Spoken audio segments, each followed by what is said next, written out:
Ladies and gentlemen, the following segment of the podcast is presented exclusively by Hillsdale College. Now, in its 175th year, Hillsdale is a truly independent institution where learning is prized and intellectual enthusiasm is valued. Thank you for listening, and my sincere appreciation to Hillsdale for their sponsorship. He's here. He's here.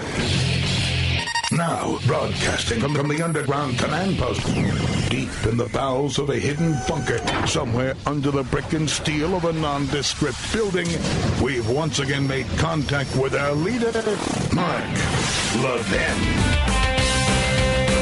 Hello, everybody. Mark Levin here. Our number, 877-381-3811, 877-381-3811. Oh, we'll get to this impeachment stuff in a minute. But before we do, you've heard about this judge, Rosemary Collyer. And she's the presiding judge with the FISA court. And she's been for several years. And the Hill newspaper reports, this is the headline, Judge blasts FBI over misleading info for surveillance of Trump campaign advisor. The secretive federal court that approved the surveillance of former Trump campaign advisor Carter Page on Tuesday accused FBI agents of creating a misleading impression about their basis for requesting a warrant and ordered the Bureau to overhaul its process. In a blistering order, a judge on the FISA court accused the Bureau of providing false information and withholding materials that would have undercut its four surveillance applications. Funny thing, I said this back in March 2017, but let's go on. The FBI's handling of the Carter Page applications, as portrayed in the OIG report, was antithetical to the heightened duty of candor described above. Rosemary Collyer, presiding judge with the FISA court, wrote in the order released by the court. The judge gave the FBI until January 10 to provide the court a sworn statement detailing how it plans to overhaul its approach to future surveillance applications. And it goes on. She goes on. The frequency with which representations made by FBI personnel turned out to be unsupported or contradicted by information in their possession, and with which they withheld information detrimental to their case, calls into the question whether information contained in the other FBI applications is reliable. Now, I have nothing but... Well, let me be careful about this. I want to admonish this judge. She had an opportunity to act when it mattered. Back on April 20, 2017, the Landmark Legal Foundation, under its president, Pete Hutchison, filed a motion, a secret motion, with this court. And it was a motion informing the judge of the violations that had occurred based on published reports, because it was known back in April 2017, some of it, if not much of it. And those exhibits were provided to the judge. 5 days after we filed that, just 5 days after we filed that, the judge ruled as follows. Order. The court has received a pleading titled Motion for Leave to Appear as Amicus Curiae and for en banc order directing investigation, submitted by Landmark Legal Foundation on April 20, 2017. Although presented as a request to appear as an amicus curiae friend of the court, there's no matter pending before the court with respect to which such an appearance would be proper. Therefore, order denies request. There is no matter pending before the court with respect to which such an appearance would be proper. That was always a disingenuous reply by this judge. And apparently she changed her mind today. Apparently she changed her mind more than 2.5 years later and realized, I have jurisdiction. The matter is pending, I suppose. Now, it never made any sense because a judge is free, even after a matter is done, to call parties before them in their courtroom if, in fact, the judge believes wrongs have been committed in the court and against the court. And so Judge Collier did not protect the federal judiciary. She did not protect her own courtroom. She did not protect the Foreign Intelligence Surveillance Act. For more than 2.5 years, she allowed these perpetrators to get away with what they did. And she could have brought an end to this. She could have had an evidentiary hearing, or a contempt hearing, if you will, and she chose not to. Now she's jumping on the bandwagon after the OIC report, after Robert Ray, who I'm no fan of, FBI Director Ray, I should say, W-R-A-Y, has announced 40 different reforms that he's going to take a look at. After I and others, including Mike Lee, have said, we have to abolish the court. The court failed to do its job, and I suspect it won't do its job. Only now does Judge Collier issue her decision. Only now. Because part of the problem is Judge Collier and any other judge who oversees or is involved as a FISA judge. They don't read these documents. Over 1,000 of them were presented to the FISA courts in 2018, and only one was denied. That's almost a 100% approval record. Now, that's absurd. So Judge Collier has some answering to do. And if Congress is serious about getting to the bottom of this, she and others need to be called before Congress in a legitimate oversight function, not to investigate her for criminal reasons, but to find out exactly what she and others did. Did they read it? Did they raise any questions? Because the person being targeted or the groups being targeted, they have no presence in these secret courts. None. So more than 2.5 years after this judge, in a couple sentences, rejected landmark legal foundations, very appropriate, pertinent motion, calling on her to investigate what has taken place and what was taking place, claiming in essence she didn't have jurisdiction anymore since the matter isn't before her anymore. Now she pulls jurisdiction back, claims the matter is in front of her, and orders reforms and orders this and that. The FISA system is broken, and in part because the FISA courts are broken, including what Judge Collier did, Rosemary Collier, the presiding judge under the FISC and the Foreign Intelligence Surveillance Court system. So I'm not impressed with what she's done here. I'm disturbed that it took her so long. She writes, the FISA court expects the government to provide complete and accurate information in every filing with the court. Without it, the court cannot properly ensure that the government conducts its electronic surveillance for foreign intelligence purposes only when there's a sufficient factual basis. Well, Judge Collier, why did you wait? Why didn't you hold your own hearing in secret? Why didn't you pull the parties in front of you? Why didn't you hold an evidentiary hearing? You were waiting for the office of the Inspector General? But you have an independent obligation. You're an independent court. You're an independent body to look into these matters on your own. So it's all swell that you waited for the executive branch and for the office of the independent counsel to do its investigation. But in the meantime, they took 1.5 years. The country's plodding along. We have elements within the media and elements within our political system who are denying that violations occurred or ignoring them completely. And you signed off on these applications. You or one of your colleagues. And you oversee this court system. You are responsible for this too. Who's going to hold you to account? And why did you slough off a perfectly legitimate motion that was warning you and inquiring of you and encouraging you to act. And you only act now. There were serious missteps, as the Inspector General said. Worse than that, of course. But there were serious missteps by you, Judge Collier, and your colleagues. Because without you and your colleagues, there would have been no warrant, regardless of what the FBI did. And you chose to sit on the sidelines for 2.5 years and watch it all play out.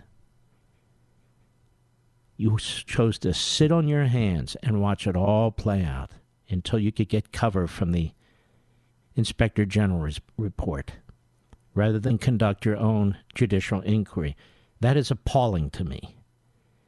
And this is why when Mike Lee, Senator Lee, was on my program last night, I said, I don't have a whole lot of faith that they're going to be able to reform this system. Not when we have judges like this, who even after the fact take their damn good old time addressing what was obvious over 2.5 years ago. I'll be right back.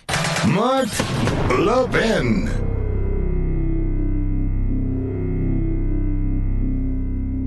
As we celebrate the Christmas and holiday season, we often pause to consider our many blessings. Hillsdale College thanks you for loyalty as it celebrates 175 years of blessings. Now, since 1844, Hillsdale has held fast to its mission to provide the kind of education essential to preserving free government. And for decades, the college has extended its educational mission on behalf of liberty through a variety of outreach programs. Perhaps you receive Imprimus for free every month, or have taken one of Hillsdale's excellent free online courses, or have attended one of Hillsdale's free regional events. You know of Hillsdale's refusal to take even 1 penny of government money. Now, this independence allows the college to focus on promoting its core principles: learning, character, faith, and freedom without government interference. So during this season of blessings, Hillsdale thanks you for your partnership in extending its mission to the country.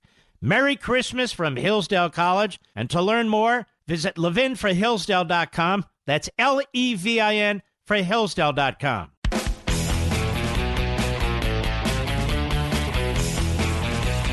Ruth Bader Ginsburg, the reason the left loves her is because she's a left-wing politician, former general counsel for the American Criminal Liberties Union, and pretty much a left-wing hack on the Supreme Court who has been idolized and celebrated by, of course, law schools, the media, and the usual cabal.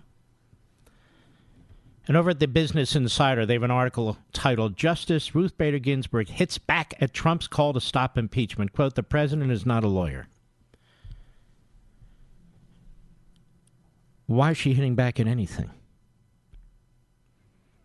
George Washington wasn't a lawyer either. So what? The President of the United States today wrote a historic letter, a comprehensive letter for the record, for all of history and all of time, to Nancy Pelosi, laying out in exquisite detail what a disgrace this entire railroad job is. And I'm going to begin reading it to you, and we'll have to go to the break at some point. I'll read it to you after the break as well, because I don't believe I can finish it beforehand. But it's worth reading. He writes, Dear Madam Speaker, I write to express my... Of course, I lose it. Immediately lose it, Mr. Producer. Hold on. I write to express my strongest and most powerful protest against the partisan impeachment crusade being pursued by the Democrats in the House of Representatives. This impeachment represents an unprecedented and unconstitutional abuse of power by Democrat lawmakers, unequaled in nearly 2.5 centuries of American legislative history. The articles of impeachment introduced by the House Judiciary Committee are not recognizable under any standard of constitutional theory, interpretation, and jurisprudence. They include no crimes, no misdemeanors, and no offenses whatsoever. You have cheapened the importance of the very ugly word, impeachment. The articles of impeachment introduced by the House, I already read that. I'm reading off my iPhone. By proceeding with your invalid impeachment, you are violating your oaths of office, you are breaking your allegiance to the Constitution, and you are declaring open war on American democracy. You dare to invoke the Founding Fathers in pursuit of this election nullification scheme, yet your spiteful actions display unfettered contempt for America's founding, and your egregious conduct threatens to destroy that which our founders pledged their very lives to build. Even worse than offending the Founding Fathers, you are offending Americans of faith by continually saying, "I pray for the president," when you know this statement is not true, unless it is meant in a negative sense. It is a terrible thing you are doing, but you will have to live with it, not I.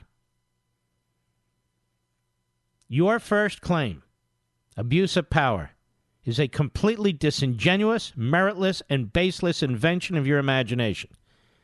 You know that I had a totally innocent conversation with the president of Ukraine.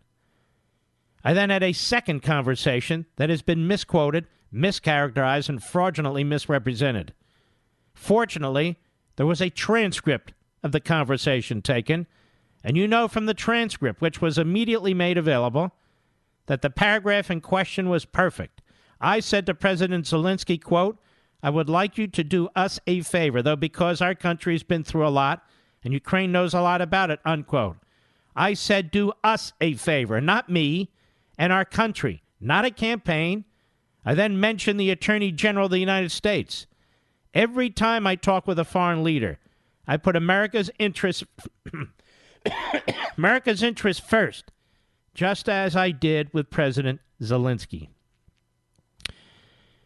You are turning a policy disagreement between two branches of government into an impeachable offense. It is no more legitimate than the executive branch charging members of Congress with crimes for the lawful exercise of legislative power. You know full well that Vice President Biden used his office and $1 billion of U.S. aid to coerce Ukraine into firing the prosecutor who was digging into the company, paying his son millions of dollars. You know this because Biden bragged about it on a video. Biden openly stated, quote, "I said I'm telling you, you're not getting the $1 billion. I looked at them and I said, I'm leaving in 6 hours.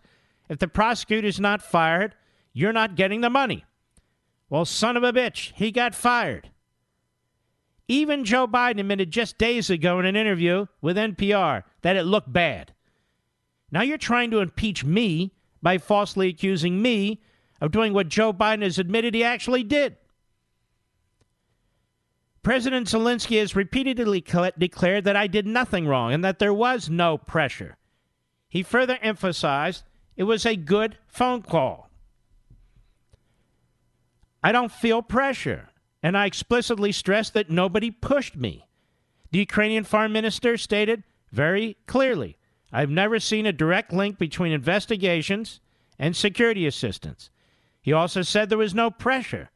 Senator Ron Johnson of Wisconsin, a supporter of Ukraine, who met privately with President Zelensky, has said, at no time during this meeting was there any mention by Zelensky or any Ukrainian that they were feeling pressure to do anything in return for the military aid. Many meetings have been held between representatives of Ukraine and our country. Never once did Ukraine complain about pressure being applied. Not once. This is a very, very powerful, historic letter, and I want to complete it when I return. You hear me talk about Hillsdale College a lot, about its rigorous classical liberal arts curriculum, about its exceptionally bright and patriotic students. 175 years ago, Hillsdale College was founded with a mission defined by 4 enduring purposes: learning, character, faith, and freedom. While many institutions have lost their way, Hillsdale College maintains an unwavering commitment to learning, character, faith, and freedom. I've also talked about the great Dr. Larry Arnn, the president of Hillsdale College. It's one of the finest Americans I've ever known. And he explains that these 4 purposes, learning, character, faith, and freedom, remain inseparable in the activity of education at Hillsdale College. He says, learning is difficult and takes more than talent. It takes hard work, which requires character. Freedom is essential for learning, but it is fragile and constantly under threat, so its principles must be studied by all for the sake of its defense. At Hillsdale, faith and learning are integrated toward God because He is the first authority. Folks, if you've ever wondered why I love Hillsdale College, now you know. Visit hillsdale.edu. That's hillsdale.edu for more information. Hillsdale College, pursuing truth and defending liberty since 1844. Remember, that's hillsdale.edu, hillsdale.edu. Mark Levin, America's tyranny hunter. Call in now, 877-381-3811. Some people spend their lives talking, which is fine by me. I spend a lot of my life talking. But for me, it's not enough. You have to act. And I don't deserve any credit for that motion. Landmark Legal Foundation filed that. I'm chairman of the board, but it's the president, Pete Hutchison, and his staff that put that together and filed it, and they were right on. And it was appalling that Judge Collier pretended she didn't have any jurisdiction to deal with it because the case effectively was over. And now we know that these courts continue to extend the FISA warrant. And there was an enormous amount of information by April of 2017, and we included it as exhibits, attaching it to our motion. And I don't even know if she read it. She acted so quickly and got rid of it. I think that she and that court and others of her colleagues who are on those courts were humiliated. And it exposed an enormous weakness in this process. Does anybody here think they read over 1,000 applications by the FBI in 2018? Anybody? I don't. Because they're judges on another court, too, federal district court.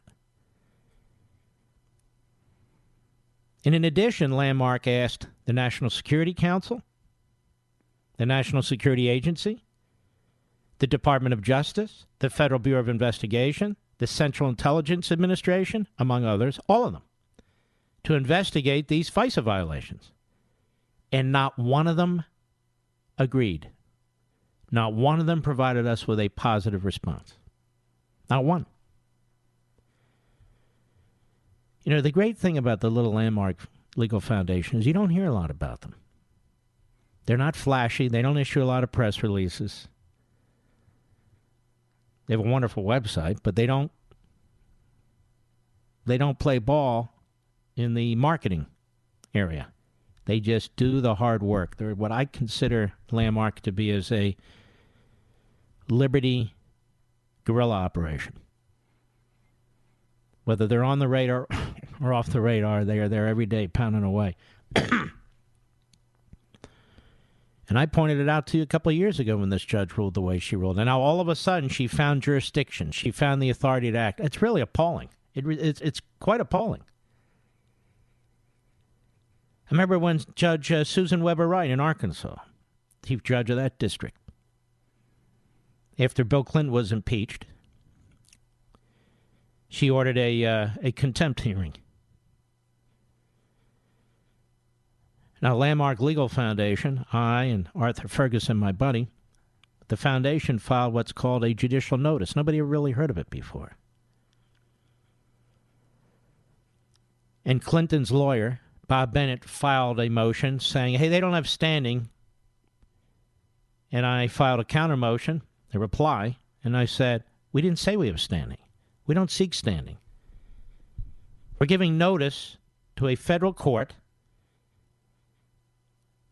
that Mr. Clinton, as President of the United States, lied to the court and obstructed justice when he lied during the course of that deposition with Paula Jones. And the judge was there, so he lied to the judge and obstructed the judge. In other words, he did damage to the court, and that the court needed to defend itself. We never heard from Judge Wright. She didn't rule on Bennett's motion because there was nothing to rule on. We didn't seek standing. And right after the Senate trial of Bill Clinton,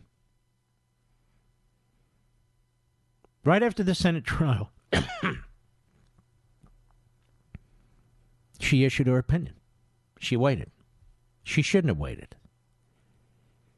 She waited because she didn't want to influence the Senate trial. That's what she said. That's not her job. Her job is to rule. And ultimately, because Clinton refused to defend himself, because it would have required him to show up in court and defend himself, and that he certainly didn't want to do, he was held in civil contempt. He should have been held in criminal contempt, but her rationale was, I don't know if you can indict a sitting president, but that's not the point. You can still hold him in criminal contempt. She held him in civil contempt. It was not challenged. The Arkansas Supreme Court disbarred him, and he resigned from the Supreme Court, U.S. Supreme Court bar, before they could disbar him. That was the Landmark Legal Foundation filing. Again, no glitz, just brass knuckles. And so I'm very, very proud of them, what they're doing over there. I don't operate it day to day anymore. As I say, I'm just a board member, oversee the board, not the day-to-day activities. But I point it out because, well, this judge is, well, look what this judge ruled. This judge should have ruled that a couple of years ago. This judge should have had a hearing a couple of years ago. This judge should have gotten to the bottom of what occurred in her court or in the court of the colleagues that she has, which she oversees, not sit around and wait for an inspector general report. What if there was never an inspector general report? What if there had never been an investigation? On the one hand, the courts say, hey, look this, we're independent of the other branches. On the other hand, they're sitting around waiting for the office of inspector general in the executive branch. How about taking it upon themselves to look at it? They don't take this court seriously enough. The judges don't. I can assure you that if Judge Collier thought, as a federal district judge in Washington, D.C., that some claimant, some party, had fixed the record and had deceived the court, she wouldn't wait around for the executive branch to tell her what to do. She would immediately take charge of her courtroom. But she didn't here. And in part, it's because of what I said. Because the judges in this system are not doing their damn jobs. And even with all the blaring abuses that were out there, forget about CNN, MSNBC, and the Democrats. Excuse me. This judge knew what took place, or knew enough to know that something bad took place. But there you have it. I want to finish the letter by the president. Do I have an advertisement, Mr. Producer? I think we'll move it to the next segment. The president goes on in his letter, his historic letter to the so-called Speaker of the House. The second claim, remember it's obstruction of justice, Congress is the first. The second claim, so-called obstruction of Congress, is preposterous and dangerous. House Democrats are trying to impeach the duly elected President of the United States for asserting constitutionally based privileges that have been asserted on a bipartisan basis by administrations of both political parties throughout our nation's history. Under that standard, every American president would have been impeached many times over. That is something I've been arguing, isn't it? As liberal law professor Jonathan Turley warned when addressing congressional Democrats, quote, I can't emphasize this enough. If you impeach a president, if you make a high crime and misdemeanor out of going to the courts, it is an abuse of power. It's your abuse of power. You're doing precisely what you're criticizing the president for doing. Unquote. Everyone, you included, he writes to Pelosi, knows what is really happening. Your chosen candidate lost the election in 2016 in an electoral college landslide, 306 to 227. And you and your party have never recovered from this defeat. You have developed a full-fledged case of what many in the media call Trump derangement syndrome, and sadly, you will never get over it. You are unwilling and unable to accept the verdict issued at the ballot box during the great election of 2016. So you've spent 3 straight years attempting to overturn the will of the American people and nullify their votes. You view democracy as your enemy. Speaker Pelosi, you admitted just last week. Oops. I didn't say the word, so hang on there. I said, shh, everybody, hush. I'm getting there, the damn thing. Speaker Pelosi, who admitted just last week at a public forum that your party's impeachment effort has been going on for 2.5 years, long before you ever heard about a phone call with Ukraine. 19 minutes after I took the oath of office, the Washington Post published a story headline, "The campaign to impeach President Trump has begun." Less than 3 months after my inauguration, Representative Maxine Waters stated, "I'm going to fight every day until he's impeached." House Democrats introduced the first impeachment resolution against me within months of my inauguration for what will be regarded as one of our country's best decisions, the firing of James Comey, see Inspector General reports, who the world now knows is one of the dirtiest cops our nation has ever seen. A ranting and raving Congresswoman Rashida Tlaib declared just hours after she was sworn into office, "We're going to go in there and we're going to impeach the MF." Representative Al Green said in May, "I'm concerned that if we don't impeach the president, he will get reelected." Again, you and your allies said and did all these things long before you ever heard of President Zelensky or anything related to Ukraine. And as you know very well, this impeachment drive has nothing to do with Ukraine or the totally appropriate conversation I had with its new president. It only has to do with your attempt to undo the decision of 2016 and steal the election of 2020. Congressman Adam Schiff cheated and lied all the way up to the present day, even going so far as to fraudulently make up out of thin air my conversation with President Zelensky of Ukraine, and read this fantasy language to Congress as though it were said by me. His shameless lies and deceptions, dating all the way back to the Russia hoax, is one of the main reasons we are here today. You and your party are desperate to distract from America's extraordinary economy, credible jobs boom, record stock markets, soaring confidence, and flourishing citizens. Your party simply cannot compete with our record. 7 million new jobs. The lowest ever unemployment for African Americans, Hispanic Americans, and Asian Americans. A rebuilt military, a completely reformed VA with choice and accountability for our great veterans. More than 170 new federal judges and 2 Supreme Court justices. Historic tax and regulation cuts. The elimination of the individual mandate. The first decline in prescription drug prices in half a century. The first new branch of the United States military since 1947, the Space Force. Strong protection of the Second Amendment. Criminal justice reform. A defeated ISIS caliphate and the killing of the world's #1 terrorist leader, al-Baghdadi. The replacement of the disastrous NAFTA trade deal with the wonderful USMCA. Well, I'm not so sure about that, but that's all right. Lost my place. A breakthrough Phase 1 trade deal with China. Massive new trade deals with Japan and South Korea. Withdrawal from the terrible Iran nuclear deal. Cancellation of the unfair. And he goes on. I wish I could do it justice. He has a hell of a record. A hell of a record, particularly considering what he's up against. There's nothing I would rather do than stop referring to your party as the do-nothing Democrats. Unfortunately, I don't know that you will ever give me a chance to do so. After 3 years of unfair and unwarranted investigations, $45 million spent, 18 angry Democrat prosecutors, the entire force of the FBI, headed by leadership now proven to be totally incompetent and corrupt, you have found nothing. Few people in high position could have endured or passed this test. You do not know, nor do you care, the great damage and hurt you have inflicted upon wonderful and loving members of my family.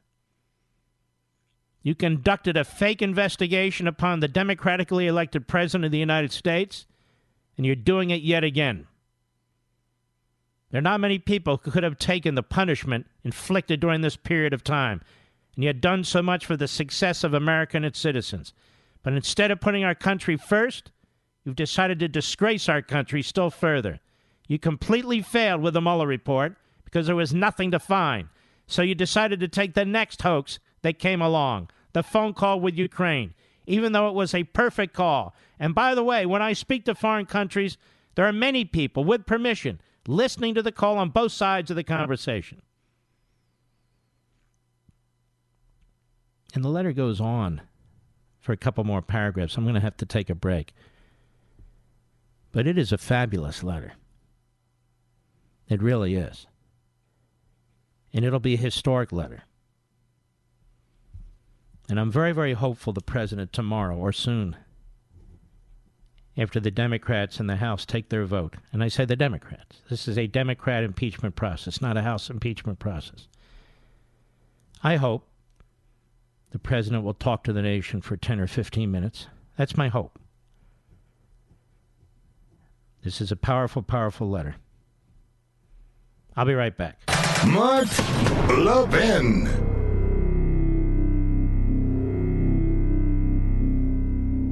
As we celebrate the Christmas and holiday season, we often pause to consider our many blessings. Hillsdale College thanks you for loyalty as it celebrates 175 years of blessings. Now, since 1844, Hillsdale has held fast to its mission to provide the kind of education essential to preserving free government. And for decades, the college has extended its educational mission on behalf of liberty through a variety of outreach programs. Perhaps you receive Imprimus for free every month, or have taken one of Hillsdale's excellent free online courses, or have attended one of Hillsdale's free regional events. You know of Hillsdale's refusal to take even one penny of government money. Now, this independence allows the college to focus on promoting its core principles: learning, character, faith, and freedom without government interference. So during this season of blessings, Hillsdale thanks you for your partnership in extending its mission to the country.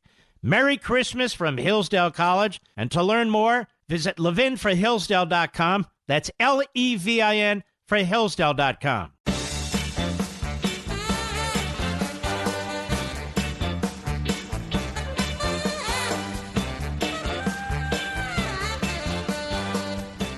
Manischewitz. I don't know how we're going to get everything in today. I really don't. Now, do we have a caller who's available, an irregular American? Let's take one. Todd in Arizona, go. It's an honor. Hey, I wanted to say the one word that should attach to every Democrat who is going to vote for this is the word shame. Mm-hmm. Shame for all the unjust, unfair trials. We look back in history and say, didn't someone say something should have been done? That's what we're living in right now. The word is shame for all of them who vote for this. You're right. I have other words, but I can't use them on the air, of course. Thank you, my friend. I shall return. From the Westwood One Podcast Network.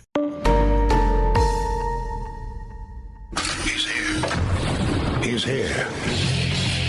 Now, broadcasting from the underground command post, deep in the bowels of a hidden bunker, somewhere under the brick and steel of a nondescript building, we've once again made contact with our leader, Mark Levin. Hello, America. I'm Mark Levin. Our number, 877-381-3811, 877-381-3811. I won't be here tomorrow night. I'll be at a wonderful event with Turning Point USA, and I look forward to that very much. I will be back on Friday. Excuse me, Thursday. These days all come together for me. Thursday. There's Eric Swalwell on TV again, Mr. Producer. Which side of his body will he be talking out of tonight? Does it matter? It all sounds the same. They have a new argument. They're such liars, but they all say the same thing. That they couldn't wait, for these four witnesses now that Schumer want, like Bolton and so forth, and McVeigh and Mulvaney. But now that it goes to the Senate, the Chief Justice is the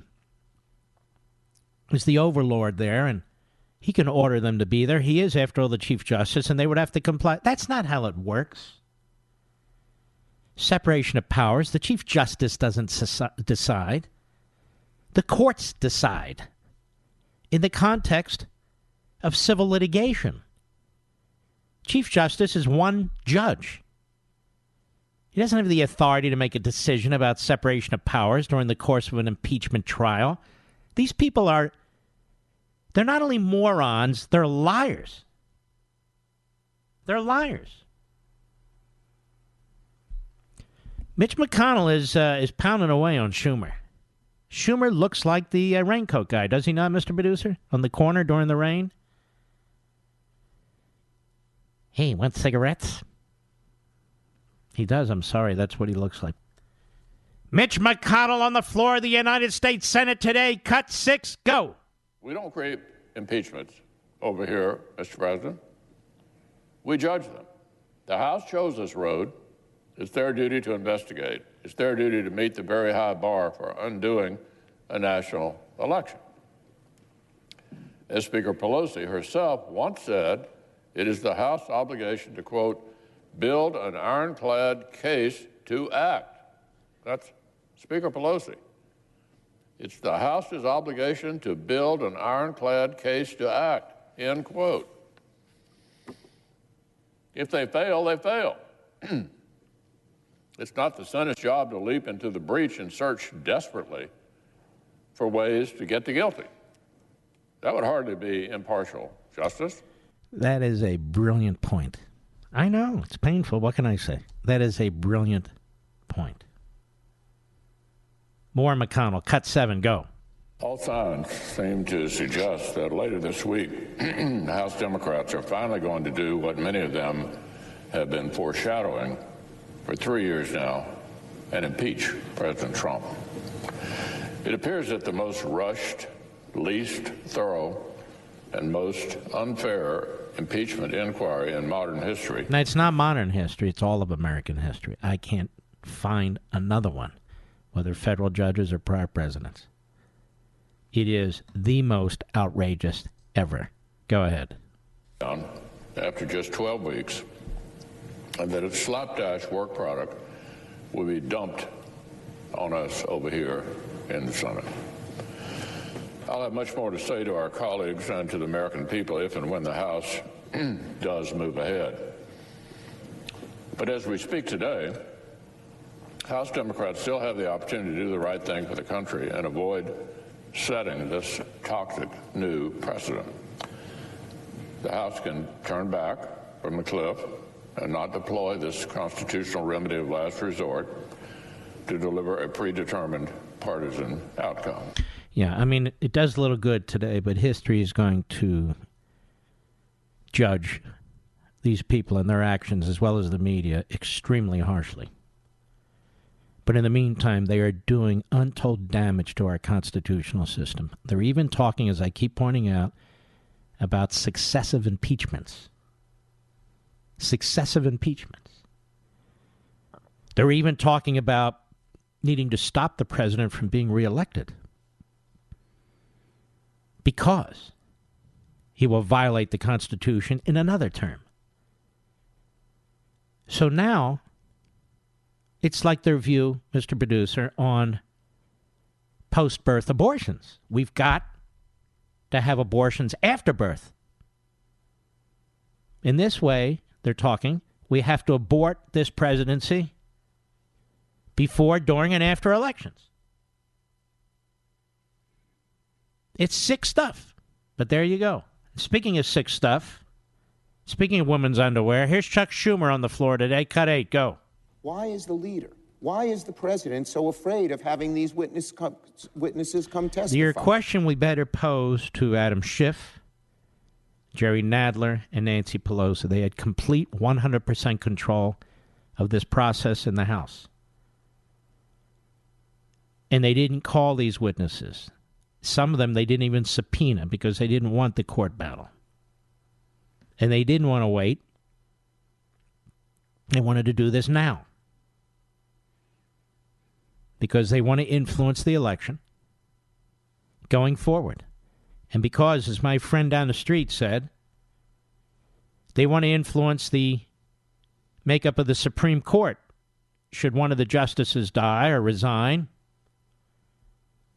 So they're in a hurry to get this done because, of course, we can't allow an impeached president to successfully nominate people to the Supreme Court. And I think he's onto something. That's part of the reason for the rush. Go ahead. What are they afraid the witnesses would say? I'd like to hear Leader How come McConnell. on your list, hey, tough guy, hey, cornrow, hey, tough guy, how come on your list of 4 you don't include the so-called whistleblower? What's that all about? How come on your list of 4 you don't include Hunter Biden? What's that all about? You complete fraud and jackass, Schumer. You always have been. All the years I've been on radio on WABC in New York. What is it now, 15, 16 years, Mr. Producer? Sundays included. This jerk would never come on my show. Knows who I am. Well aware. Won't come on the show. Mr. Tough Guy. Mr. Schiff, tough guy, won't come on the show. Nadler, tough guy, won't come on the show. And I'd be perfectly civil and polite. What are you afraid of, Chuck? Just like you said. What are you afraid of, Chuck? 4 witnesses I want. Well, why aren't you asking for the so-called whistleblower and Hunter Biden? Because you're a fraud. And it won't end there, ladies and gentlemen. Oh, did you hear what Bolton said? Now we need more witnesses and more witnesses. So they want 2 bites at the apple. 2 bites at the apple. Go ahead. Come to the floor and give specific reasons why. He gave specific reasons, you idiot. And by the way, the majority in the Senate doesn't answer to you. The majority in the House acts like dictators, and the minority in the Senate acts like dictators. They assume they're in control, no matter what. No matter what. Clown. And why is this Eric Swalwell getting all this attention? This backbencher nobody who got less than 1% support decides he's going to run for president of the United States?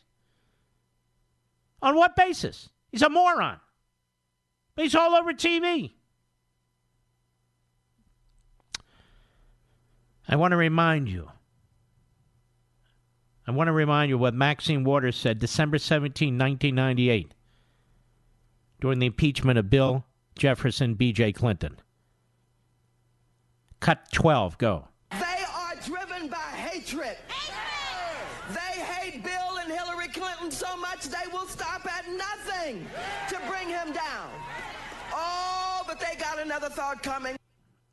Oy. Meanwhile, her husband worked for the Clinton administration. He was appointed the head muckety-muck for the United States in Bermuda, I believe, something like that. You know, that's a job I would take, Mr. Producer. Wouldn't you love that job? I am the top American foreign policy guy in Bermuda. You can wear short pants all day. You can wear T-shirts. Nobody's going to bother you. Nobody cares about Bermuda. It's a wonderful place to vacation. I was there once. I could live there. I liked it so much. But anyway, what are the foreign policy issues with Bermuda, Mr. Producer? I don't think there are any. Man, I should have positioned myself for that job. You think they'd confirm me in the United States Senate, Mr. Producer? I think they would. They'd say, get him the hell out of here. Send him to Bermuda. They think it's like, Gitmo. Send him to Bermuda, get him out. But I could broadcast from there, like a pirate broadcaster. All right, I'll be right back. Mark Levin.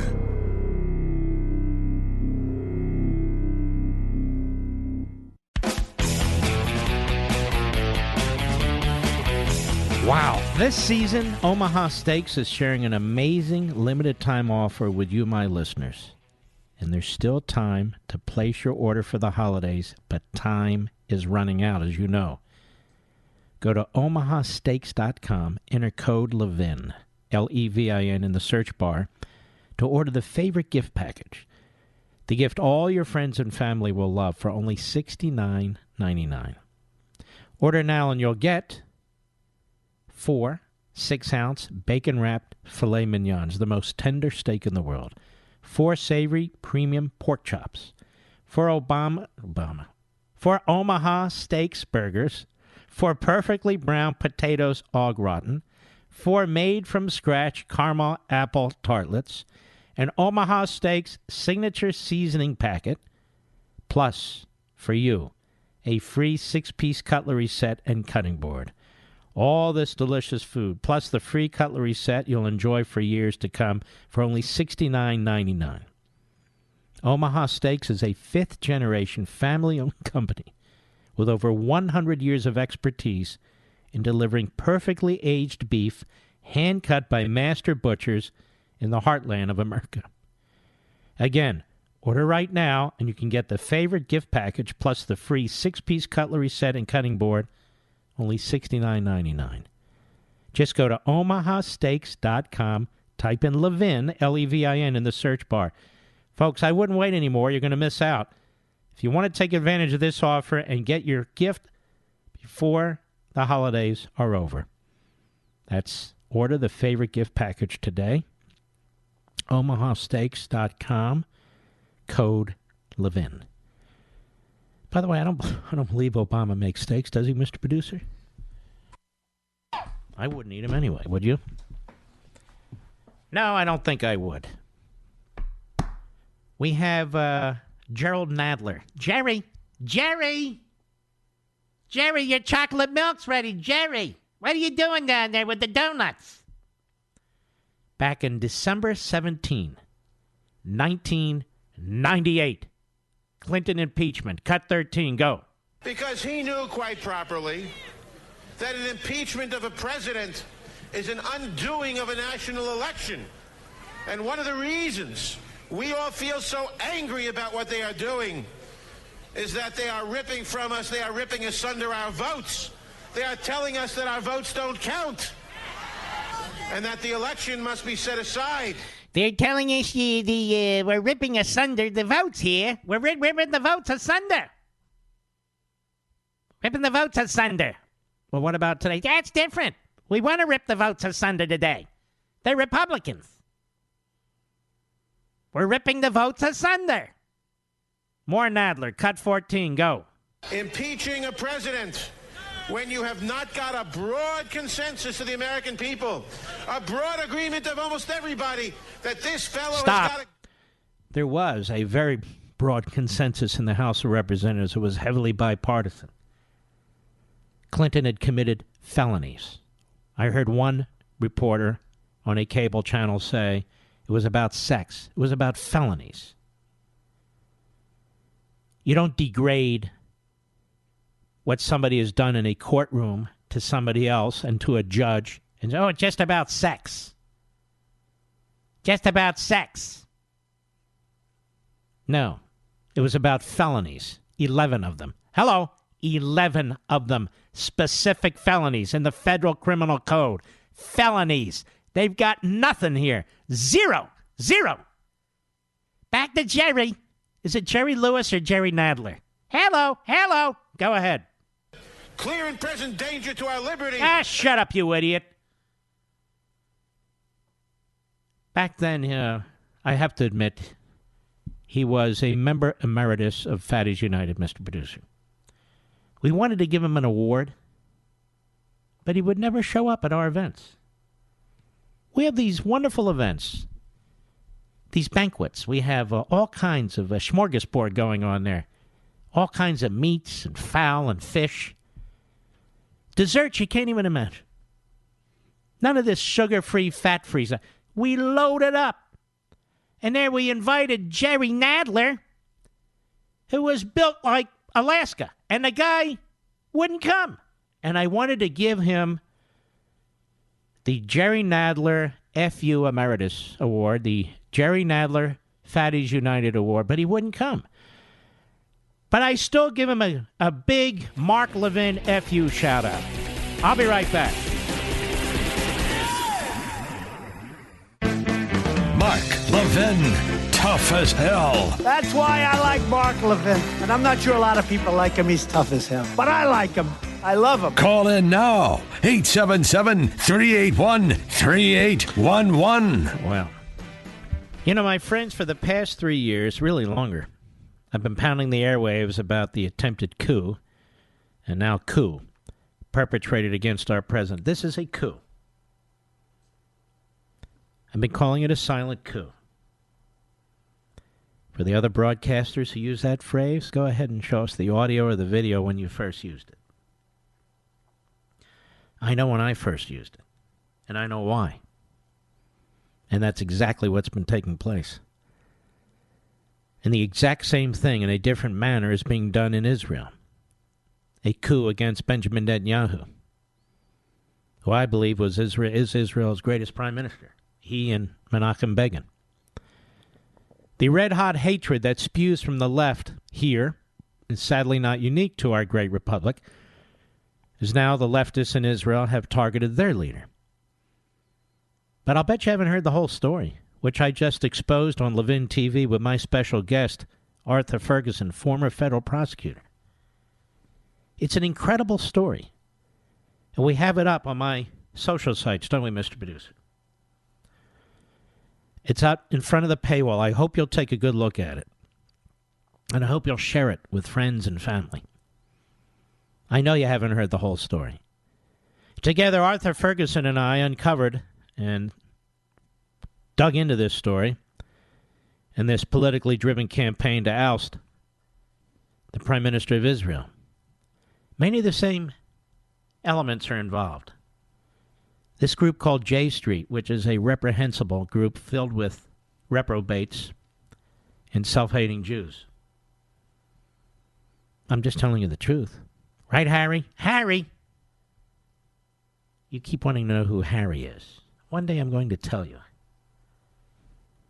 Harry. Now, because this issue is important to me, as are so many, I want to personally invite you to watch it by going to levintv.com, LEVINTV.com, and signing up for a free 30-day trial. Watch the shows, quickly see how we bring you content and perspective found nowhere else on TV, and expose the left, whichever side of the ocean they are rearing their heads. And if you use code Levin, you'll get $10 off your annual plan. That's Levin TV, promo code Levin. Lots of Levins there. Just for you. And so, ladies and gentlemen, tomorrow is the vote.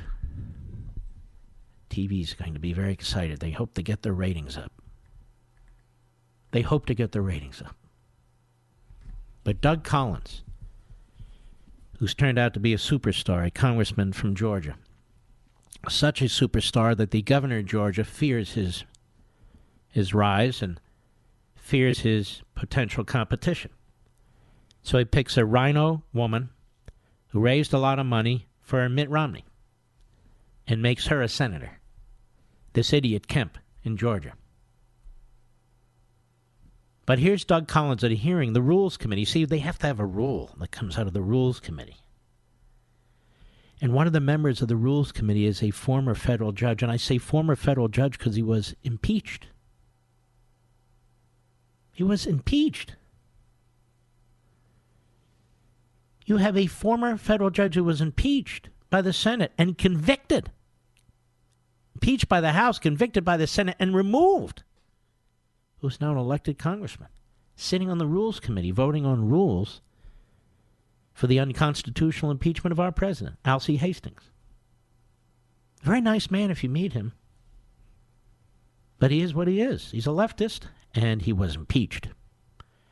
Anyway, here's Doug Collins at the hearing on the rules today on impeachment. Cut 3, go. You know, it's interesting, and I hear a lot today, and I've heard already from Mr. Raskin and from the chairman as well, the discussion of the founders. And it's interesting, we cherry pick the founders, and that's okay. That's what, partisans do. When you're in a partisan impeachment, you cherry pick the founders. If you like this partisan work, you use that one. If you like the other partisan. But the one that's not mentioned is the very thing that we're here for. And that was found, I believe it was in Federalist, I think it was 65. It was Hamilton. When he said this, he said the founders warned against a vague, open-ended charge because it could be applied in a partisan fashion by the majority of the House of Representatives against an opposition president. Alexander Hamilton called partisan impeachment regulated by more of the comparative strength of parties than the real demonstration of innocence or guilt, the greatest danger. And additionally, the founders explicitly excluded the term maladministration from the impeachment clause because they did not want the subject presidents to the whims of Congress, their words. James Madison said, so vague a term will be the equivalent to a tenure during the pleasure of the Senate. And I would say it would be a tenure to the pleasure of this House. And by the way, this is why you don't play ball with what the House did. I don't care what witness you want to hear from. This is why Schumer's pushing for witnesses. Because he knows they didn't make the case to the American people in the House, folks. The USA Today poll today has Trump beating every single Democrat who's running for the nomination in their party for president, head-to-head, nationwide.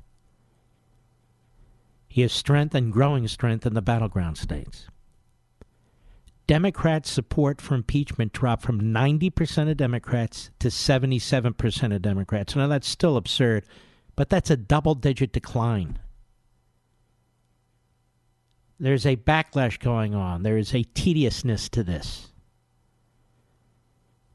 There's a tediousness to this after 3 years where we're told he's broken campaign finance laws, but he hasn't.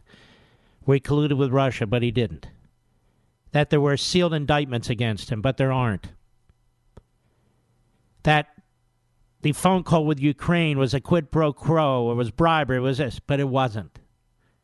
Over and over and over again, Chicken Little in the Democrat Party. Dressed up as Saul Alinsky. More Doug Collins. Cut 4, go. And I agree with him on that point, that this is about impeachment. What I disagree is it's not about abuse of power. It's not everything else. And it would come a lot better from the majority if they have not had a long history, a written record. This is something that you love to see in the law because it's a written record of motive. You've seen it since the day that he was elected. You've seen it in this whole process working out. You saw it last year when my chairman ran for the job because he would be the best for impeachment. What was hanging out last year for impeachment? What became a Mueller report that didn't give them everything they wanted.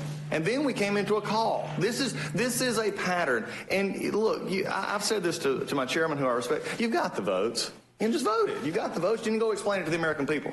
Talk about afflicting an election. This is what we're looking at. But there are a few things here, though, that is interesting. As I said earlier on, time and clock are terrible masters. And I've heard it so many times from the chairman of this committee, the chairman of my committee, and others. We've got to do this because of the 2020 election. Well, put a candidate up that's worth voting for. How about that? Instead of going after a president who you're having trouble beating because of the things that have happened in our country with unemployment, with the economy going good, and everything else. That's what political primaries are for. Not this. But they don't have a good candidate. They have a bunch of kooks and a man who can't spell his name running for the nomination. Tom Cole is a putative Republican. He's very much the gadfly, goes against conservatives repeatedly, but not today. Even he is very disturbed at what he's saying. Again, from the Rules Committee hearing today, cut 5, go. Though we may be moving forward with a vote, I certainly do not believe the majority's proven its case or convinced the American people that the weeks of wasted time was worth it. And personally, I believe the articles themselves are unwarranted. The majority is seeking to remove the president over something that didn't happen, the alleged quid pro quo with the president of Ukraine. Never mind that the foreign aid went to the Ukraine as it was supposed to, and never mind that no investigations were required for the Ukraine to get the aid, and never mind that the two participants in the famous conversation, President Trump and President Zelensky, said nothing inappropriate happened. According to the majority, however, a quid pro quo that never existed is an appropriate basis for removing the president from office. And yet, even though the majority has not proven its case, and even though there's no basis for impeachment, they're still moving forward today. What I cannot discern is a legitimate reason why. Why the majority is moving forward when the process is so partisan, why they are moving forward when the American people are not with them, why they are moving forward when they haven't proven their case, and why they are moving forward when there is no basis for impeachment. Why? Why put the country through all this? Because they thought and think it will help them in the 2020 election. And if it doesn't, they figure, let's burn down the institution if we can't control all this. Folks, they don't support the Constitution. Listen to them in the past. The framers were racist, white supremacists, slaveholders, that the nation began in 1619 in slavery, and there's slavery in our DNA. If you really believe that, you must hate the country. Or that capitalism should be replaced with centralized government-run socialism. No, but capitalism is about freedom. Free markets, voluntary transactions. If you don't have capitalism, you can't have freedom. They're inextricably linked.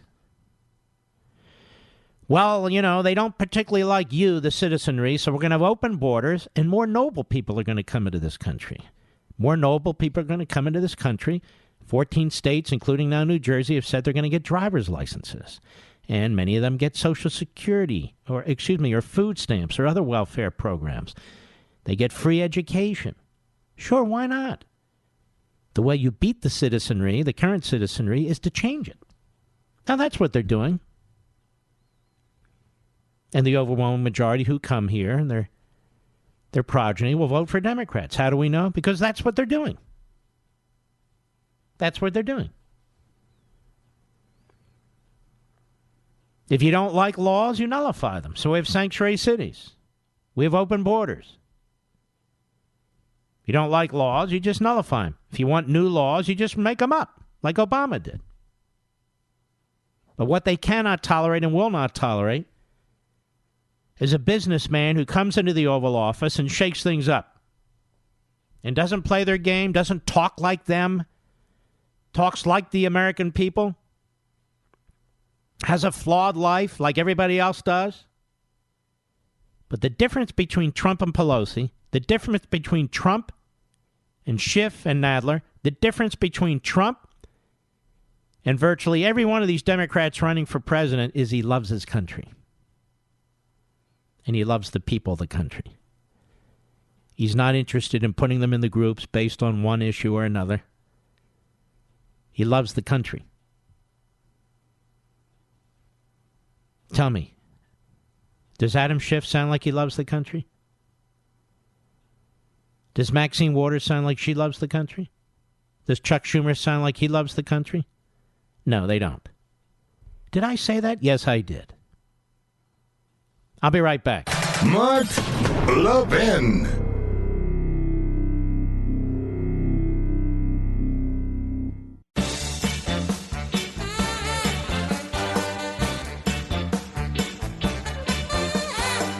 In the next hour, near the top of the hour, we're going to go over the so-called 31 Democrats who are in Trump districts, give you their names and their districts. The vast majority of them have already announced that they will be voting for impeachment. You need to understand that they were always going to fall in line behind Pelosi and the most radical elements within their party.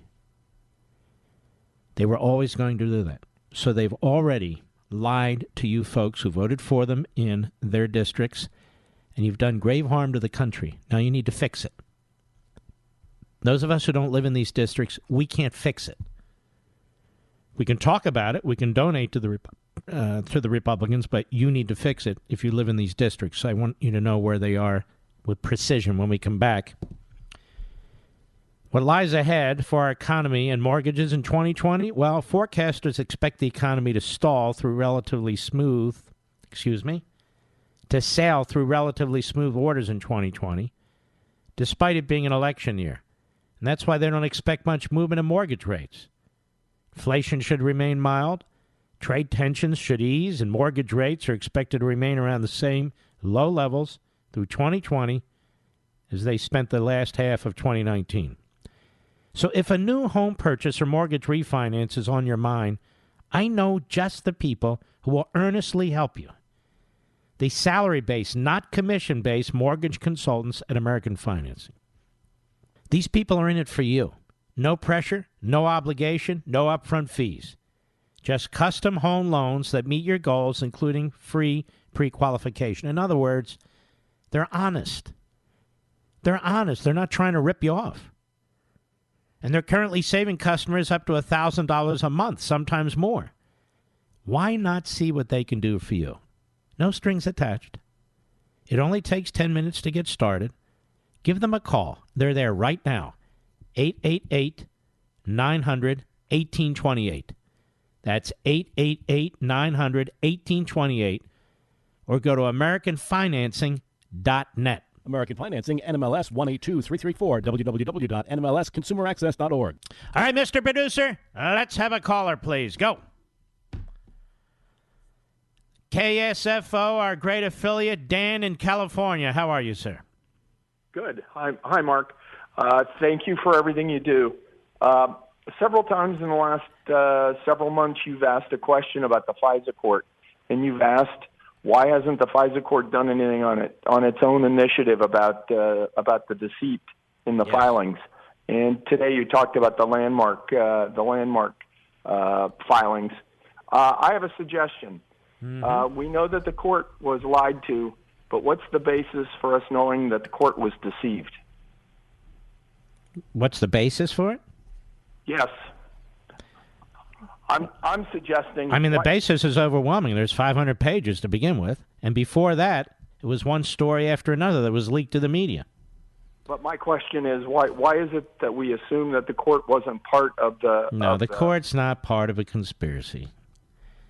Had any of the courts? Have we had any district courts this so far? All right, let me try my question for you. What's your evidence that the court is part of a conspiracy?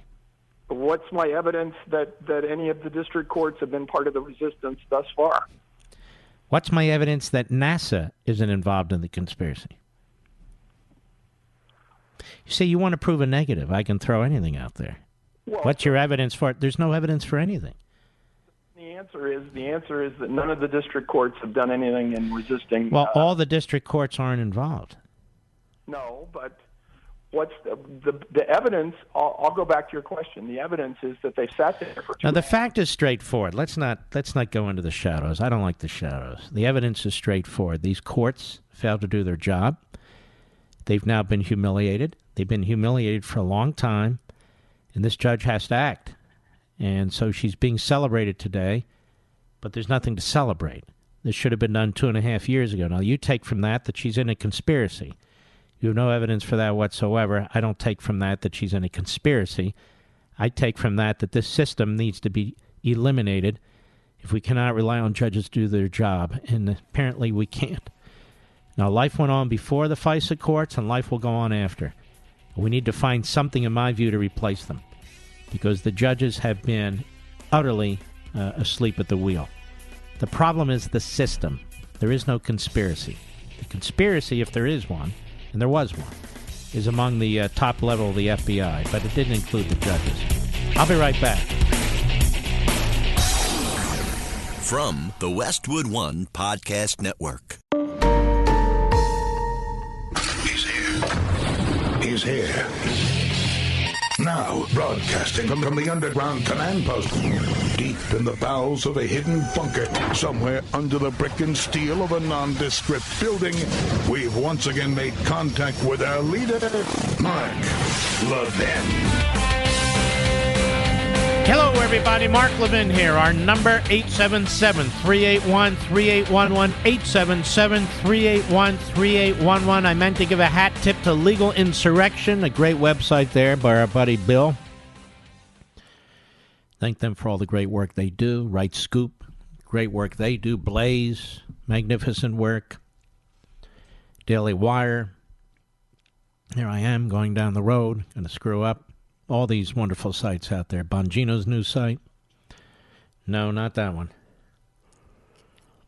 Well, if you want to know what the liberals think, you go to that site now. I don't really care what the liberals think. We see it day in and day out. Day in and day out. But there's other things going on Capitol Hill that I want to make you aware of, ladies and gentlemen, and nobody better than my man Chip Roy from Texas. He was Ted Cruz's chief of staff. He's solid as a rock. And he's noticing things happening on Capitol Hill, and they are happening without much attention. And we're going to get to these 31 Democrats in a minute, but I want you to hear what Chip had to say today. Go ahead. I keep hearing this phrase, this bill provides. I keep hearing my colleagues saying this, but this bill doesn't provide anything. The American people provide. This bill borrows. And it borrows at a time when we can't afford to borrow more. Our nation is $23 trillion in debt, now racking up more than $100 million of debt per hour. We haven't figured it all out yet, but it appears this bill spends $50 billion more than 2019 spending levels. But don't worry, everybody will go back home and they'll campaign on a balanced budget amendment, which has no prayer of passage. This bill is filled with massive policy changes that we should debate and vote on individually. It has a bailout for big insurance cloaked as tax relief. It embraces the very partial Obamacare repeal that Republicans have argued prop up Obamacare, yet now embrace. The bill changes tobacco age nationwide, turning federalism on its head with nary a whimper from Republicans who like to talk about the 10th Amendment in speeches back home. The bill extends the big giveaway to huge corporations like Boeing in the form of XM for 7 years. The bill funds bureaucrats who wish to target your Second Amendment rights. It funds abortion through Obamacare plans. The biggest problem is we haven't read the bill. Days like today, everyone declares bipartisanship. But in this version of bipartisanship, it is the bipartisan smell of Christmas jet fumes and everyone's desire to get home. Fueling the worst kind of bipartisanship, the kind that says to heck with it. Keep spending money we don't have and leave it to our kids and grandkids to clean up. No one has read the bill. It's a massive, unreadable 2,313-page bill filled with government-expanded goodies and spending, and it was dropped on us yesterday afternoon at 4:30 p.m. My staff got their first look at 4:30. The bill is a blatant violation of the House's 72-hour rule, a pretty weak rule requiring we have at least 72 hours to review legislation. Everyone back home is saying, are you kidding me? In this case, 2,300 pages. 75 years ago this week, American forces were under siege from 200,000 German soldiers, over 1,000 panzers, as Hitler mounted a counteroffensive in the middle of the freezing cold winter at Christmas. Our boys no doubt wanted to get home. Yet this Congress surrenders. It surrenders to the swamp, mortgaging the future, the very future those men fought for. The president last spring, about a massive omnibus, said, I will never sign another bill like this again. I'm not going to do it again. Nobody read it. It's only hours old. Some people don't even know what's in it. It's $1.3 trillion, the second largest ever. Mr. President, I look forward to your veto. And I think he should. But it's my understanding they now have a veto-proof majority in both houses. That's how many Republicans have joined the Democrats. I know. I'm the one host that gets involved in this stuff.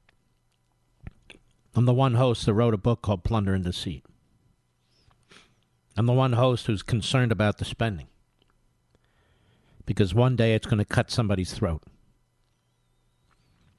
Others have said, well, we always hear about this and nothing happens. Well, these are people who don't understand history or economics. Of course, it takes time for things to happen. It's a massive economy. The problem is, how do you pull back? Because it will happen. It will happen. And it has happened historically when you look at other countries. How do you think Hitler came to power? When economies collapse, governments take over. Governments collapse when economies collapse. Liberty is the first thing to go.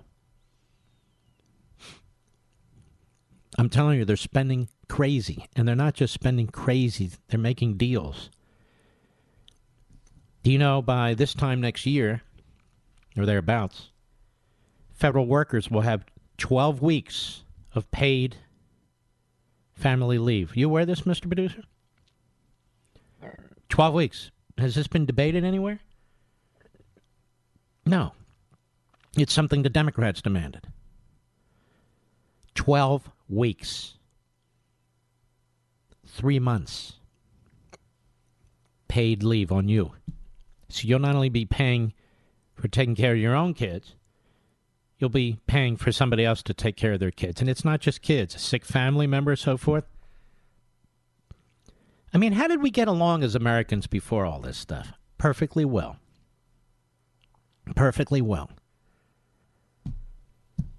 And yet these things are happening right now. And they should concern you enormously. Because I don't know how we get back. This is a massive $1 trillion omnibus bill. And I'm told it has veto-proof majorities. You see, you get more votes voting for stuff than voting against stuff. Pretty incredible. But nobody cares. I don't even think everybody out here cares as I speak about this. Okay, big deal. Move on. Big deal. There's another thing that's happening that is undermining our country.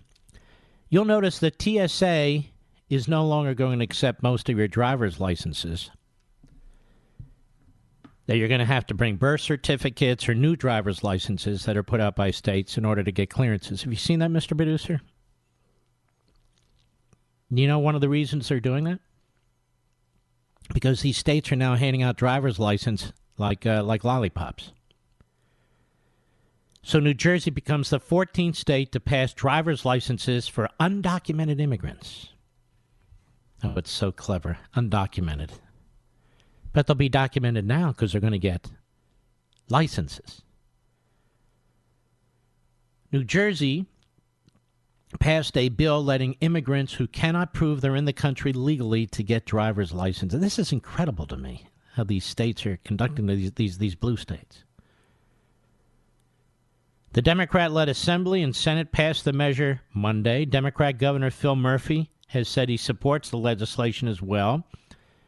National Conference of State Legislatures says 13 states and the District of Columbia permit immigrants without legal status to obtain driver's licenses.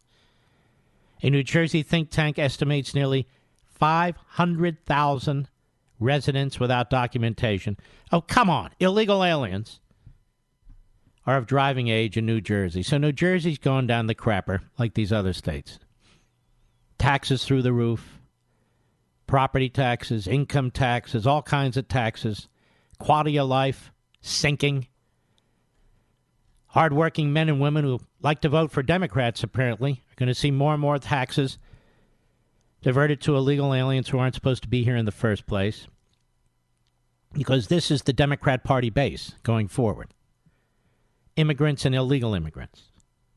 Particularly the latter, who have children and they have children, and then they're all citizens and they have a swell time. That's pretty scary, I think. But it's happening. 14 states to pass driver's licenses. Have passed driver's, and now New Jersey. More to come. I'll be right back. Mark Levin.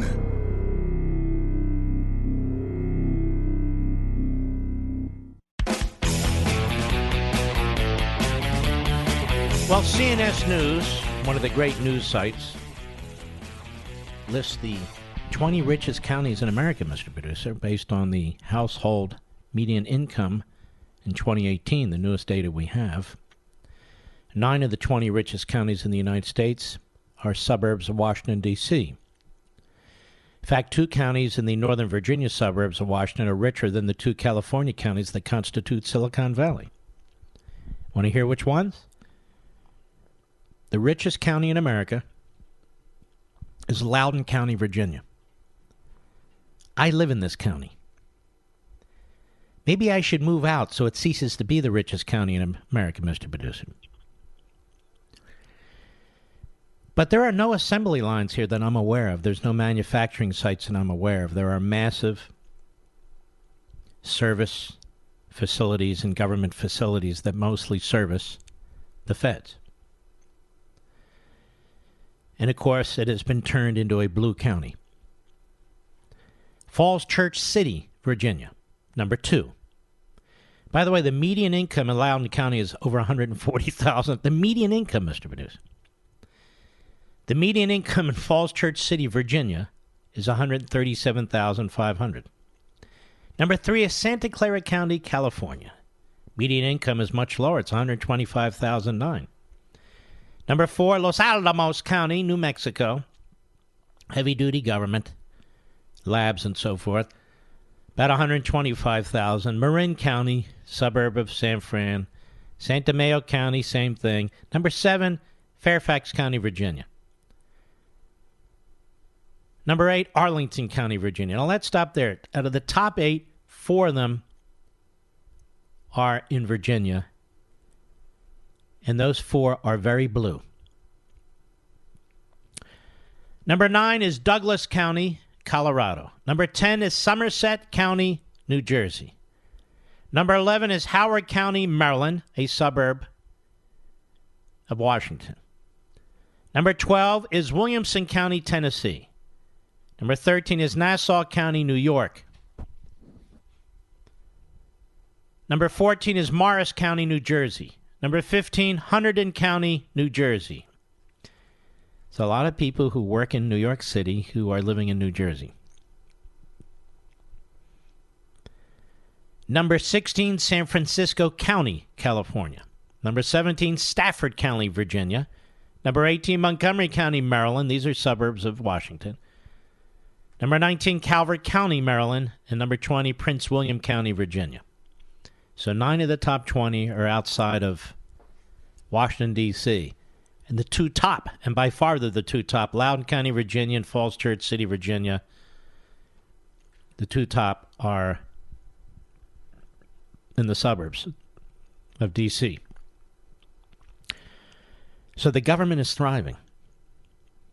It's a spending machine. It's a borrowing machine. You heard Chip Roy's speech. And it used to be you had oil cities, you had motor cities, you had these cities that were built around manufacturing or large services and so forth. And now the most powerful city is Washington, D.C., because it votes power to itself. It votes money for itself. It borrows money for itself. Not the city per se, but the federal government that resides there. And it is these people and their motivations and their personal desires that are arrayed against you in the other parts of the country. And it is these counties and the people, most of them, in these counties that vote Democrat who want Trump out. They're very self-interested, and yet they take care of themselves. I just said family leave for federal workers. It's in the bill for 12 weeks. And all kinds of things. The reason why the Democrats from all parts of the country, when they come to Washington, protect the government is because the government bureaucracy effectively belongs to the Democrat Party, just as the media and the Democrat Party belong to each other. It's part of that iron triangle, part of that cabal that I talk about. Now, having excited you with that, let me go to these 31 members that we talked about. Let's stop calling them moderate Democrats. Let's call them liars, because that's what they are.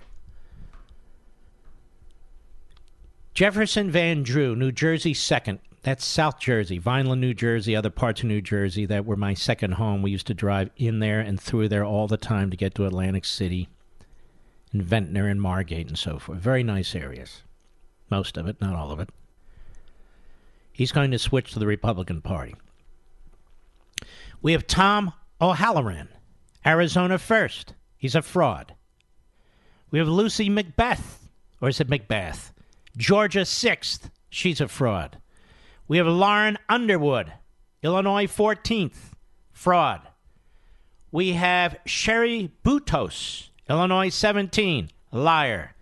We have Abby Finkenauer, Iowa 1st. Liar. We have Dave Loebsack, and he is Iowa 2nd. Liar. We have Cindy Axney. Is it Acne? No, it's Axney. Iowa 3rd. I don't know what the hell happened to Iowa last election. Jared Golden, Maine 2nd. Golden just announced he's voting for one of the articles of impeachment, but not the other. I guess he thinks he's Solomon. Hardly. Alyssa Slotkin, liar, Michigan 8th. Haley Stevens, Michigan 11. Angie Craig, Minnesota 2nd. You can see what they did here, the Democrats in these districts. They have a lot of young women who they put up in these districts in hopes of winning these suburbs and winning over the suburban women. Colin Peterson, Minnesota 7th. He has said he will not vote for impeachment. Susie Lee, Nevada 3rd. Chris Pappas, New Hampshire 1st. These are people who have all lied to you. Andy Kim, New Jersey 3rd. Josh Gottheimer. Josh, don't come up to me in an event again and tell me you're a moderate, okay? Save it for somebody else. New Jersey 5th. Took over my buddy Scott Garrett's seat. in a district where my mother-in-law lives. It's really very troubling to me. Maybe I'll get involved in that race, Josh. We have Mikey Sherrill, New Jersey 11th. We have, how the hell do you pronounce that? Xochitl. Torres, small. What is it? Xochitl Torres, small. New Mexico, 2nd. Liar. Max Rose, New York, 11th. Fraud. Sean Patrick Maloney, New York, 18th. Fraud. What is it? Oh, Antonio Delgado, New York, 19. Fraud. Anthony Brindisi. I don't name them, folks. I'm just reading them. New York, 22nd. Liar. Kendra Horn, Oklahoma, 5th. Liar. Matt Cartwright, Pennsylvania, 8th. Liar. Connor Lamb, Pennsylvania, 17th. Fraud. Joe Cunningham, South Carolina, 1st. Fraud. Ben McAdams, Utah, 4th. Liar. Elaine Luria, Virginia, 2nd. Liar. Abigail Spanberger, I don't give a damn if she worked at the CIA or not. Fraud. And Ron Kinn, Wisconsin, 3rd. Liar. You live in those districts? Please, defeat them. You've heard of Lady Liberty? Well, this is Mr. Liberty, the Mark Levin Show. Call him now at 877-381-3811. Hillsdale College. As we celebrate the Christmas and holiday season, we often pause to consider our many blessings. Hillsdale College thanks you for your loyalty as it celebrates 175 years of blessings. Since 1844, Hillsdale's held fast to its mission to provide the kind of education essential to preserving free government. And for decades, the college has extended its educational mission on behalf of liberty to you through a variety of outreach programs. Perhaps you receive Imprimis for free every month, or have taken one of Hillsdale's excellent free online courses, or have attended one of Hillsdale's free regional events. Now, you know of Hillsdale's refusal to take even 1 penny of the state or federal largesse, no government money. And this independence allows the college to focus on promoting its core principles, learning, character, faith, and freedom, without government interference. At no time in our nation's history has there been a greater need for the kind of classical liberal arts education that Hillsdale offers on its campus and nationwide.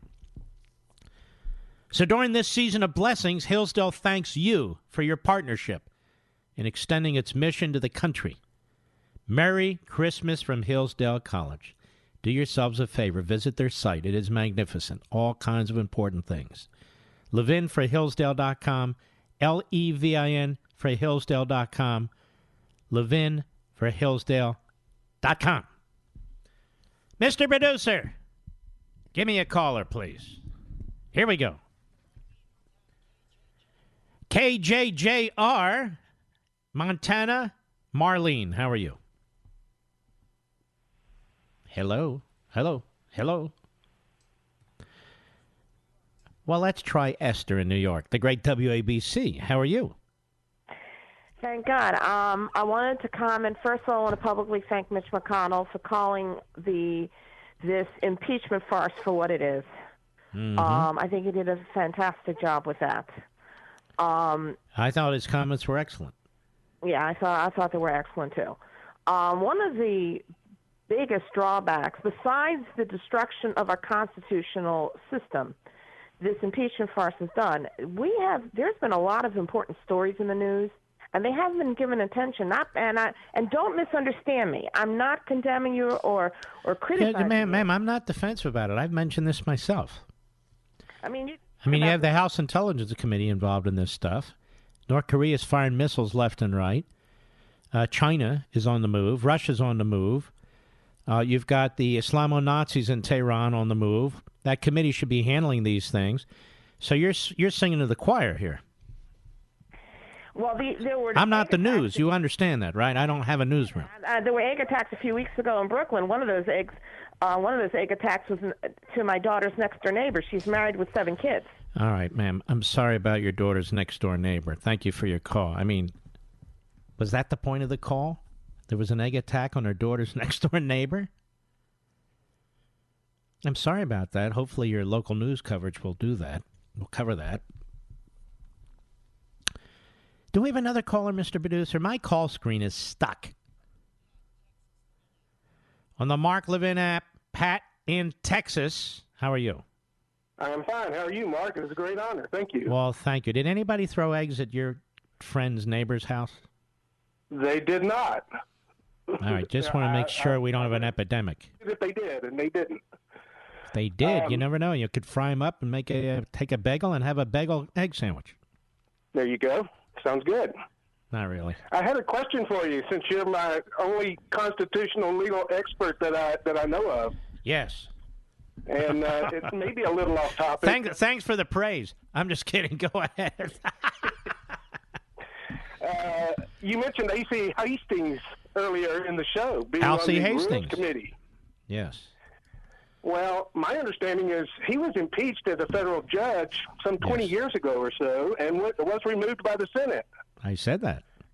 That's right. And but he got when off I read the when he was hold on now. Let's get all the facts out. When he was indicted, for taking a bribe, and he was found innocent because it was a wonderful jury, I'm sure.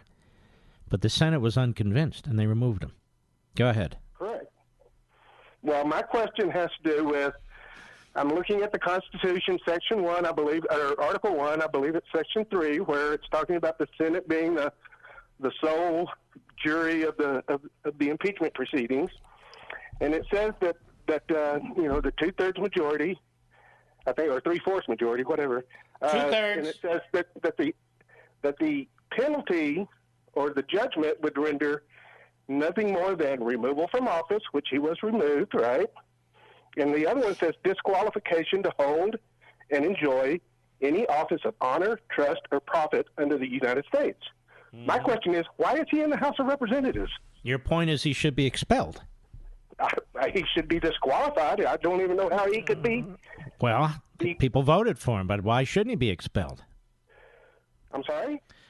I'm saying he should be expelled. He's sitting on the Rules Committee passing judgment on an innocent man, the President of the United States. Absolutely. I'm agreeing with you, and I think the Constitution's on Why? Because he's a Democrat. You know, you can be a pervert, be a Democrat president. You can be all kinds of stuff going on out there. That is correct. You can be a pervert and be, a major anchor on the Today Show.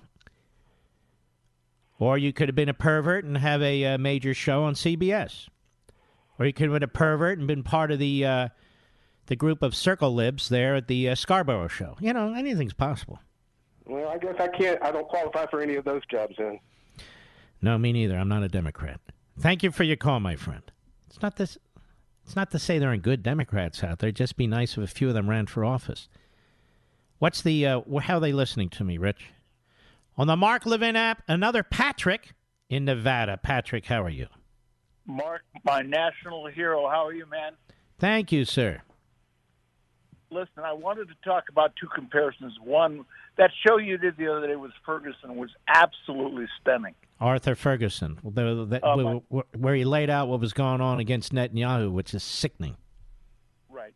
I've watched it twice and took copious notes because, I mean, it was just stunning of what he brought up and how he laid it out. And so I was drawing the comparison between Netanyahu and the impeachment, what's going on in Israel, and what they're doing to Trump. I mean, you said a month or two ago that there were going to be comparisons about the same, and they're all coming to fruition. I mean, it is amazing what's going on here in this country and amazing what's going on in Israel.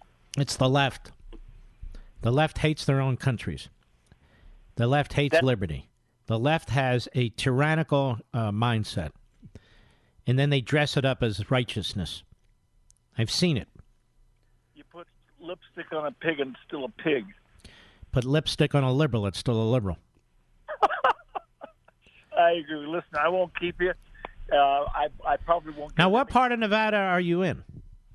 Northern Nevada. I wouldn't be in southern Nevada. I'm out in the country in Gardnerville, which is just it's a town that looks like Northern California 35 years ago. Mm-hmm. People are looking for places now. I've never seen anything like this. Have you? No, I'm not, and I don't want any more to come here because this is a quaint town. You can find anything in 5 minutes. A little chilly, but then you're chilly now too back in Virginia. Chilly. It's frigid with this rain and all the rest of it.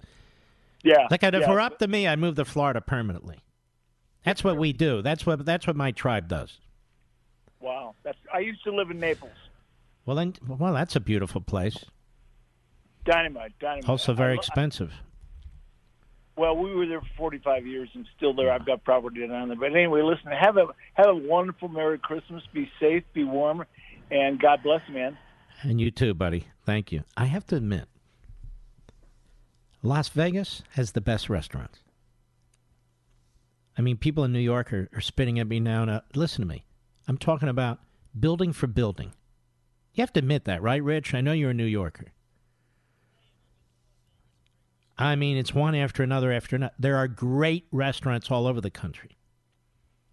And I'm not putting down any city in that regard. Camden. But in Las Vegas, it's like right there in your face. And look, I like to play blackjack. I haven't played blackjack in years because, I just haven't. But I want to go back to Las Vegas. I like Las Vegas. I'm not going to live there. I just like going there. All right. Let's see here. Mark on WPHT in Philadelphia. Am I talking to myself? Hey, Mark. Nice to talk to you. How you doing tonight? All right, buddy. You sound like a Philadelphian. I am. Actually, Cheltenham. Believe it. Really? Whereabouts? What street? Actually, I work there. I'm with the police. So I drive by your alma mater. I drive by your alma mater all the time. So hold on now. You're a police officer in Cheltenham? I am. You're not going to get in trouble with this phone call now, are you? Nah. As long as nobody else is listening, I think I'll be good. I was on the school board in Cheltenham. You probably would not recognize it right now. And let me tell you something. They hated my guts. The people love me, but the school board hated my guts. Every time I go into that school, I look at that wall of honor, and I always ask them, hey, where's Mark Levin? And what do they tell you? They laugh. They never have an answer for me. Everybody's on there but me. Uh-huh. But I enjoy asking the question every time I go in there. Thank you, buddy. Yeah, no problem. So, listen, I'll get to my point because I know it's getting late. Yeah. My fear with this whole impeachment thing is the way the Democrats play long ball. They know that 2020 is a loser for them. They know that President Trump's getting reelected. I think they're looking at 24 when it's going to be an open seat. And I think that they, along with the swamp, the whole reason for this impeachment thing is to put the message out there to any potential new Donald Trumps. Don't you dare try this because this is what's waiting for you. That's interesting. And you may be onto something there. Because Donald Trump is a force of nature. But how many Donald Trumps are there? And my concern is, the way the Republicans are, they need to be playing long ball like the Democrats are. And right now, they need to be looking for the next Donald Trump for 24. Because if they don't, who's going to step up and do this? Who's going to take this? After the next 4 years, who's going to be the next Donald Trump? And what's interesting? The Republicans never give to the Democrats what the Democrats have done to the Republicans. And this is why they lose. This is why the Democrats get away with this stuff. And that's why I say the next Democrat president must be immediately impeached. Use the Nancy Pelosi project. Make it abundantly clear why they're doing it. And then the Democrats can sue for peace. Because otherwise our country's going to be changed forever. Yeah, absolutely. We have to play hardball. It's the country. It's our grandchildren are at stake. We have to play hardball. And the Republicans, they got to take off the gloves like President Trump has. He laces up his gloves every morning, and the Republicans have to do the same thing. By the way, I used to live at 8203 Cedar Road. 8203 Cedar Road in Elkins Park. Elkins Park, Cedar? Yep. You ever drive by there? Yeah, I used to work on the east side years ago, and now I work on the west side. But, I used to drive by that road all the time, too. West side's a little tougher, brother. All right. A little bit. I want to thank you for your call and your service, and God bless you, man. Isn't it fun to hear from people? I mean, in your own lives, from the old neighborhood police officer, like that in my case. It is. I'll be right back. Mark Levin.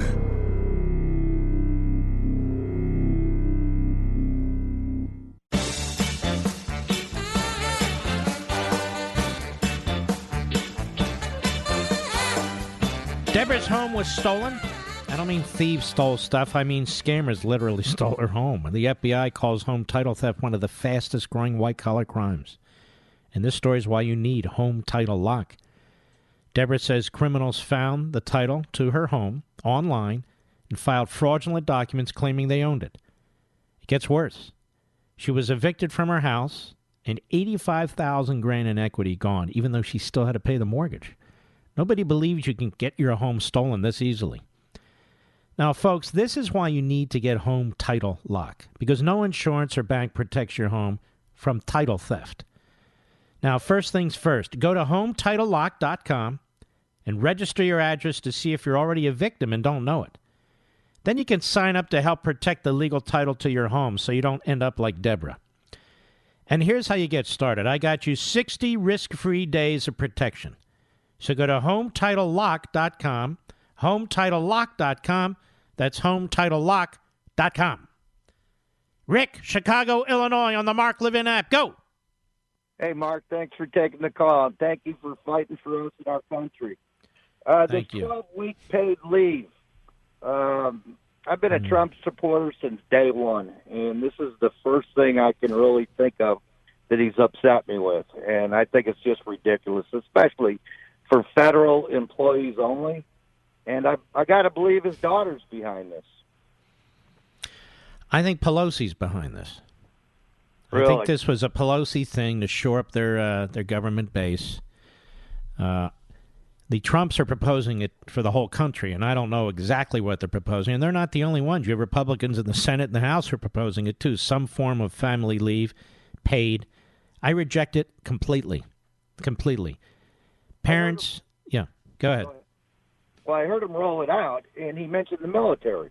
And I thought that's great. Give the military 12 weeks paid Well, leave. that's different. You know, men and women suit up to defend our country and really to make careers out of defending us when they could be perhaps making money somewhere else or building careers somewhere else. I don't see most of the people in this country doing this in an all-volunteer military. I see a very small percentage, and we ought to do our best to support them. You're right. Yeah. But everybody, no, I don't support it, period. Yeah. Where the hell are we getting this money from? Where's this coming from? Yeah.